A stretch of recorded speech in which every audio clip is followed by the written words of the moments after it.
kako je lahko nek pravni status manjšina, varovanje nekega jezika lahko na nek način tudi zelo zatiralska stvar. Če vzamemo, na primer, kulturnega antropologa Claude Lévi-Straussa, njega se je obtožil v 60 letih, da je rasist.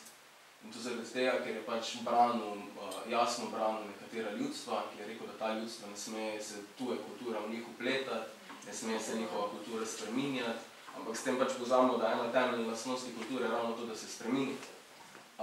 In se mi zdi, da so potrebne pač varovanje pravic manjšin, ampak se mi zdi, da so ti statuti in te pravice lahko tudi zatiralske ravno do teh narečij. Naprimer, verjetno s tem, ko se učite slovenščino oziroma italijanščino, se tu zatira pač nek poseben dialekt, ko se uči slovensko kulturo v Italiji, v Trstu se verjetno uči neko drugo kulturo, kot pa neko iz avtohtonega področja.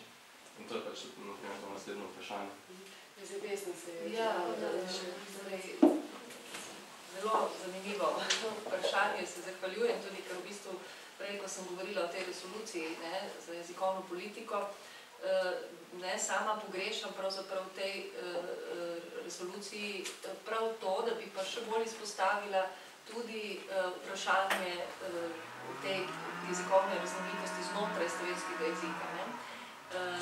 Sicer pravim poudarja to jezikovno raznolikost, ampak znotraj slovenskega jezika pa eksplicitno ni omenjeno.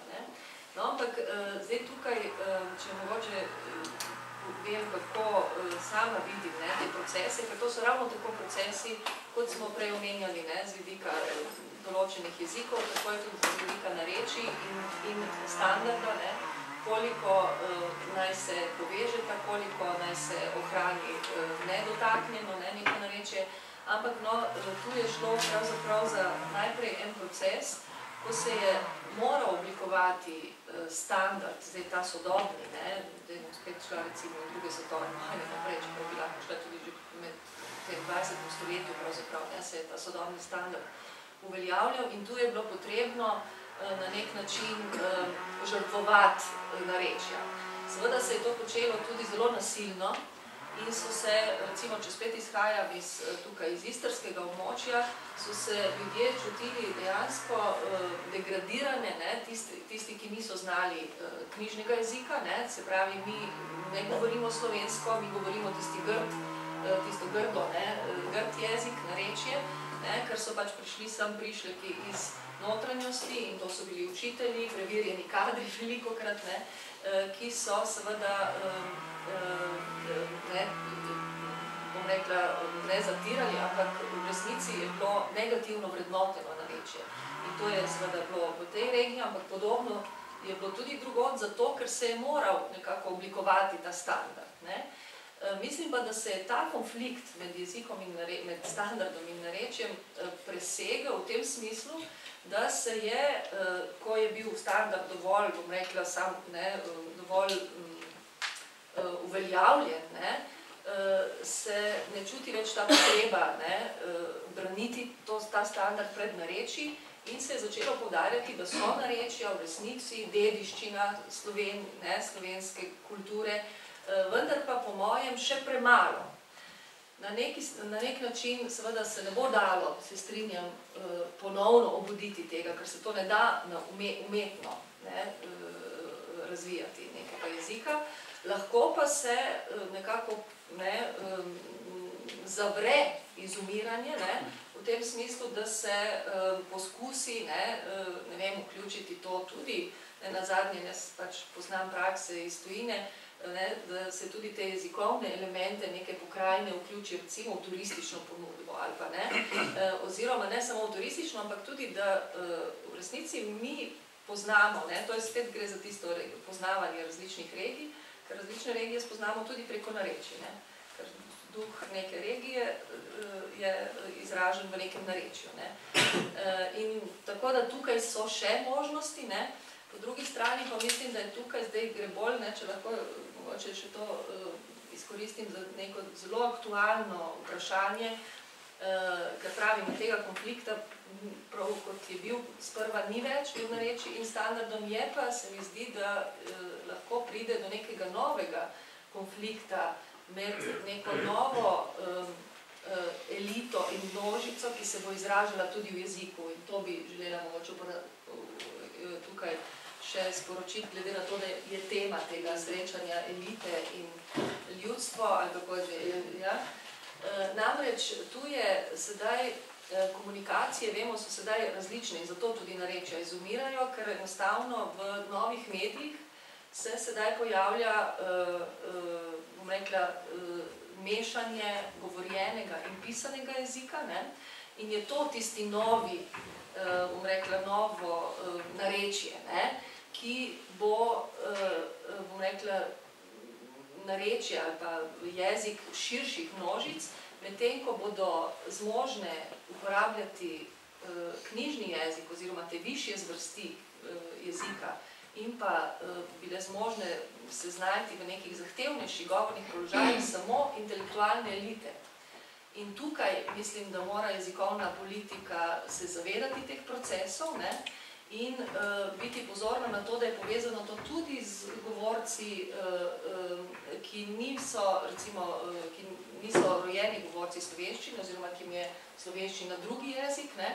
Kajti gotovo bodo ti vedno deprivilegirani, če ne bo jezikovna politika skrbela za ustrezno izobraževanje priseljencev, manjšin in tako naprej. Ne? Se pravi, da imamo tukaj proces, ki bo lahko privedel do razslojevanja tudi skozi jezik. Tega, kar v slovenskem prostoru nismo poznali. Recimo v angleškem prostoru je to dejstvo že stoletja. Medtem ko tu mi se pač po jeziku se družbeni slovi niso ločevali, zdaj pa se nam lahko zgodi tudi to, če jezikovna politika ne bo upoštevali tega dejstva. Ja, izvolite. V zvezi s tem, recimo za primer Slovencev v Italiji, ta recimo zaščita po jeziku ni toliko zaščita, da se ohrani jezik, ampak pri nas čutimo to pomanjkanje, recimo te javne rabe slovenščine. Ta zaščita rabe Slovencev v Italiji ne da se ohrani, ampak da se razvija, ker to nimamo mi.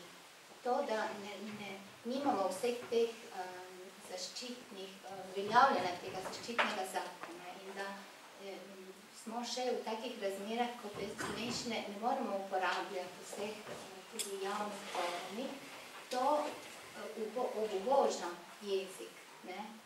To je čisto nekaj obratno tega, kar si ti rekel. Razumeš? Mi rabi zaščita, da se jezik prav razvija, da se razvija v skladu s potrebami sodobne družbe. Ker mi nekaterih izrazov jih ne uporabimo, ker ne rabi, zato ker gremo v javne urade, govorimo v italijanščini. Zato za nas je potrebno to. Ampak da se razvije, ne da samo da se ohrani.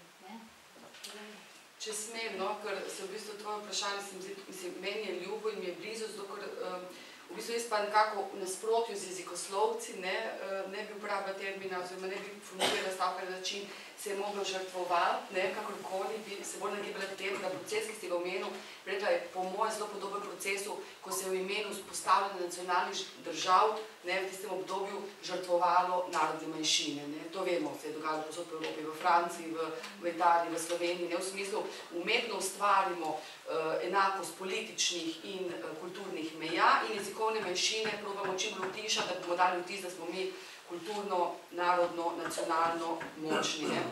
Podobno se mi zdi pri temu, ker se pisal profil, tudi se upravlja za nas, se je moralo, žrtvovati, ali ne vem, kako si rekla, temu standardnemu jeziku.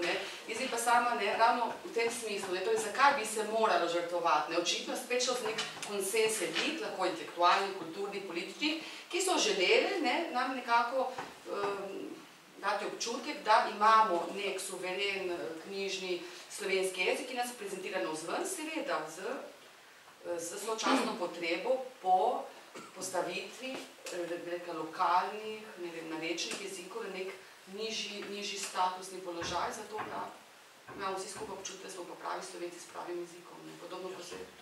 Ja, izvolite. Hvala. Bi se vrnil nazaj na gospoda, ki je omenja Izolu, primer Izole.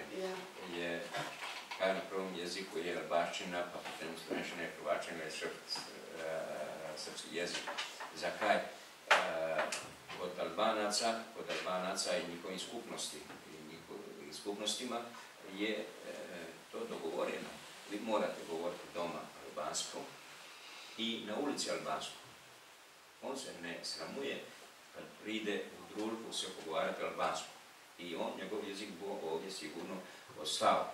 Dok ja sam nekoliko dni živio pri jednom prijatelju na kavi u Izoli, već kad ja pridem u Izolu, i je Hrvat.